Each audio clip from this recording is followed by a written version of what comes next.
अमित ठाकरे नवी मुंबईच्या दिशेने रवाना। शिवस्मारकाला अभिवादन करून नेरूळ पोलीस स्थानकात नोटीस स्वीकारणार। हजारोंच्या संख्येने मनसे कार्यकर्ते पदाधिकारी राहणार हजर।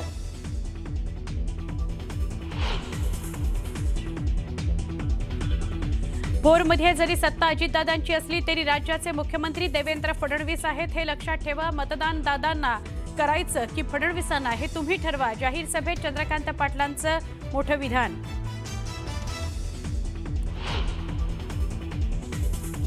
उदय सामंत एकनिष्ठ भाजपत जाण्याच्या सुरू असलेल्या चर्चा खोट्या। योगेश कदमांचा दावा, तर पश्चाताप होणार नाही हा शब्द देतो उदय सामंतांचं स्पष्टीकरण।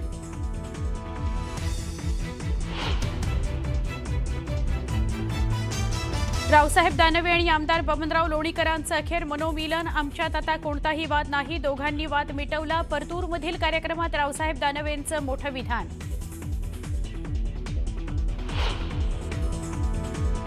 कोणत्याही पक्षाकडून अल्पसंख्याकांना मंत्रिपद नाही, मात्र मी हसन मुश्रीफांना मंत्रिपद दिलं। धाराशिवमधील सभेतून अजित पवारांचा सर्वधर्म समभावाचा नारा।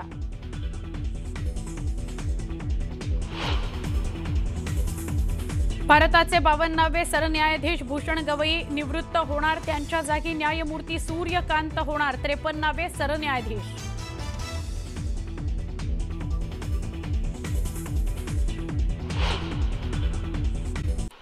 भोरमध्ये सत्ता जरी अजित पवारांची असली तरी राज्याचे मुख्यमंत्री भाजपाचे देवेंद्र फडणवीस आहेत, हे लक्षात ठेवावं। अजित पवार उपमुख्यमंत्री आहेत पण देवेंद्र फडणवीस मुख्यमंत्री आहेत, त्यामुळे भोरच्या जनतेने कोणाच्या पाठीमागे जायचं हे ठरवावं, असं वक्तव्य चंद्रकांत पाटलांनी केलंय। राज्याच्या मंत्रिमंडळात सर्वधर्म लोकांचा सहभाग आहे। कोणत्याही पक्षाकडून अल्पसंख्याकांना मंत्रिपद नाही, मात्र आपण मुश्रीफांना मंत्रिपद दिलं, असं मोठं विधान अजित पवारांनी केलंय।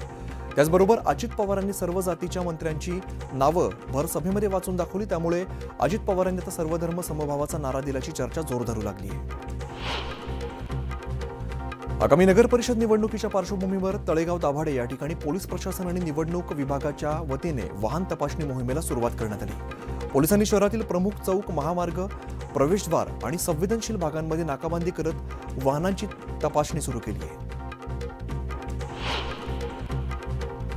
रत्नागिरी नगर परिषदेच्या निवडणुकीचा प्रचार आता शिगेला पोहोचलाय। महायुतीच्या उमेदवारांकडून घरोघरी प्रचारावरती भर दिला जातोय। प्रभाग क्रमांक 7 मध्ये युतीतील शिवसेना शिंदे गटाकडून श्रद्धा संजय हळदणकर आणि गणेश भारती हे उमेदवार रिंगणामध्ये आहेत।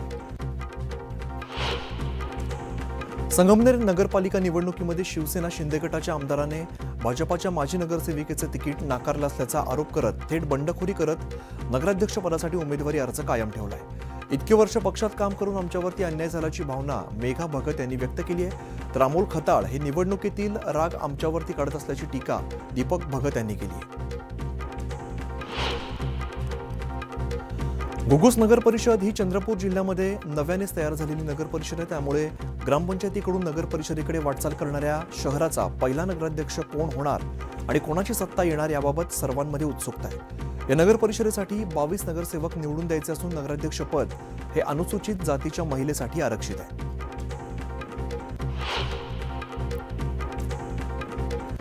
महाराष्ट्राच्या सत्तेत 3 पक्ष एकत्र असले तरी स्थानिक स्वराज्य संस्थेच्या निवडणुकांमध्ये तळागाळात वेगळी परिस्थिती पाहायला मिळते।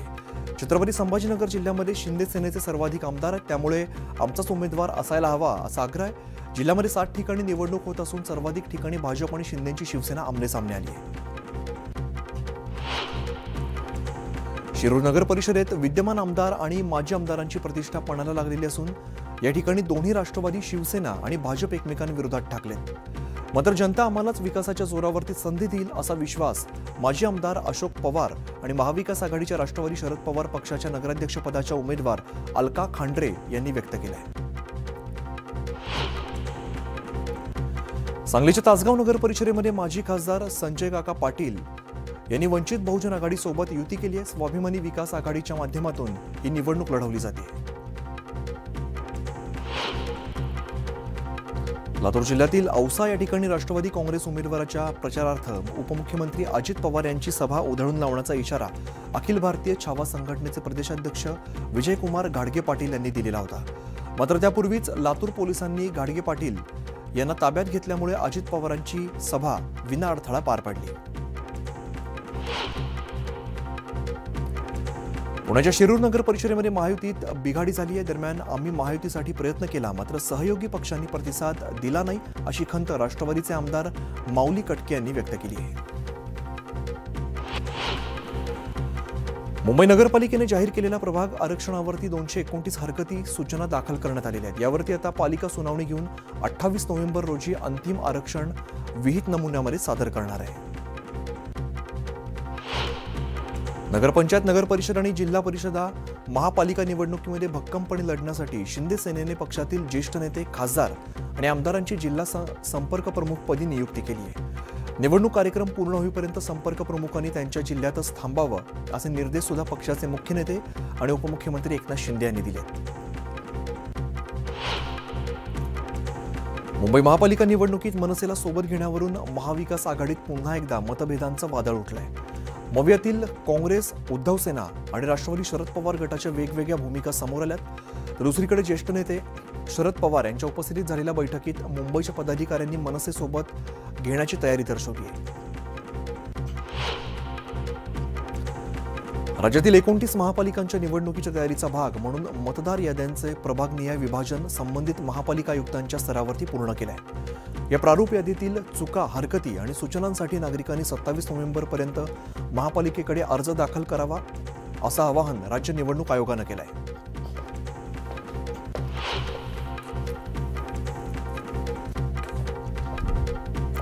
लासलगाव मनमाड कृषी उत्पन्न बाजार समितीत कांद्यांच्या भावात घसरण सुरू असून कांद्याला प्रति क्विंटल कमीत कमी 400 आणि सरासरी 800 ते 1000 इतकाच भाव मिळतोय. एकीकडे पिकांवरती मोठा खर्च तर दुसरीकडे कांद्याला मिळणारा कवडीमोल भाव असल्यामुळे शेतकरी मेटाकुटीला आलाय. सध्या मिळत असलेल्या भावात पिकांवरती केलेला खर्च सोडा, वाहतुकीवर केलेला खर्च देखील निघत नसल्याचं शेतकऱ्यांचं म्हणणं आहे. साईबाबांच्या दरबारात विदेशी भाविकांची संख्या मोठ्या प्रमाणात वाढताना दिसते. जर्मनी, कॅनडा आणि UK मधून आलेल्या 42 भाविकांनी एकत्र दर्शन घेत आरतीचा लाभ घेतला. या सर्व भाविकांनी साईंचं नामस्मरण केलं. संस्थानचे मुख्य कार्यकारी अधिकारी गोरक्ष गाडीलकर यांनी सर्व भाविकांचा सत्कार केलाय. श्री गुरु तेग बहादूर साहिबजी यांच्या 350व्या शहीदी शताब्दी वर्षानिमित्ताने देहू रोड या ठिकाणी गुरुद्वाराला आकर्षक सजावट करण्यात आलेली आहे. संपूर्ण गुरुद्वारा परिसर विविध रंगांच्या दिव्यांनी उजळून निघालाय. भारतीय महिला संघाची उपकर्णधार सांगलीची कन्या स्मृती मानधनाचा विवाह सोहळा पलाश मुच्छल बरोबर पार पडतो. संगीत सोहळ्यामध्ये स्मृती आणि पलाशने ठेका धरलाय. हा व्हिडिओ सध्या सोशल मीडियावरती चांगलाच व्हायरल होतो.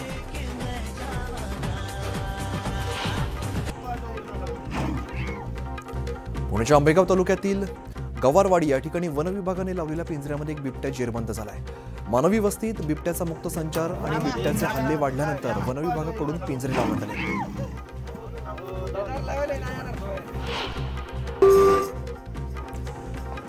गुरुद्वारा आणि श्री गुरुसिंह सभा देहू रोड यांच्या वतीने श्री गुरु तेग बहादूर साहिब यांच्या 350व्या शहीदी पर्वानिमित्ताने देहू रोडच्या बाजारपेठेतून भव्य प्रभात फेरी काढण्यात आली. या प्रभात फेरीमध्ये परिसरातील शीख बांधव मोठ्या संख्येने सहभागी झाले.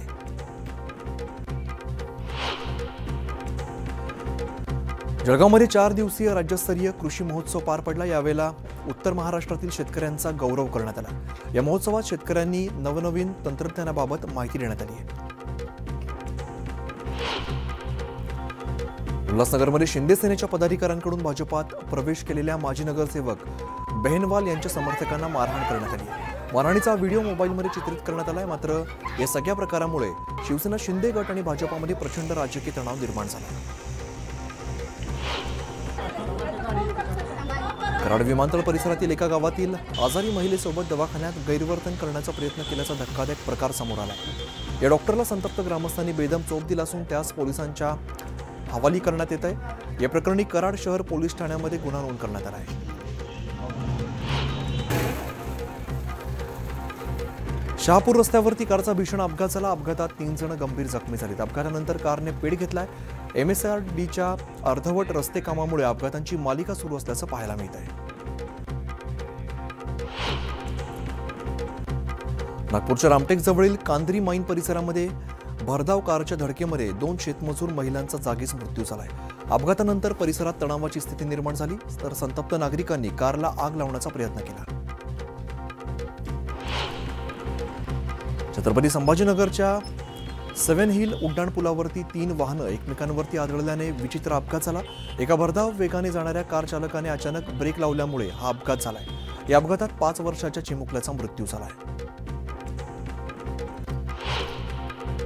पैठणच्या कडेठाण गावात मुलाने वडिलांची हत्या करत मृतदेह घरातच पुरल्याची धक्कादायक घटना समोर आली आहे. दोघांमध्ये होणाऱ्या सततच्या वादातून ही हत्या करण्यात आली आहे. मध्य रेल्वेच्या बदलापूर वांगणी दरम्यान सलग 12 दिवसांचा विशेष ब्लॉक घेतला जातोय. 22 नोव्हेंबरच्या मध्यरात्रीपासून रोज रात्री 2 ते 3:30 असा 1.5 तासांचा विशेष पॉवर ब्लॉक सुरू झालेला आहे. 4 डिसेंबरपर्यंत हा ब्लॉक असेल. नायगाव बीडीडी चाळ पुनर्विकास प्रकल्पाच्या पहिल्या टप्प्यातील 864 रहिवाशांना नव्या घराचं चावी वाटप करण्यासाठी मुख्यमंत्र्यांनी सुरुवातीला 12 नोव्हेंबरची तारीख निश्चित केलेली होती. मात्र काही कारणास्तव ऐनवेळी हा कार्यक्रम रद्द करण्यात आला. आता 10 दिवस उलटून गेले तरी चावी वाटपासाठी मुख्यमंत्र्यांकडून नवी तारीख मिळालेली नाहीये. त्यामुळे नव्या घराचा ताबा कधी मिळणार याकडे बीडीडीवासीय आशेने डोळे लावून बसले.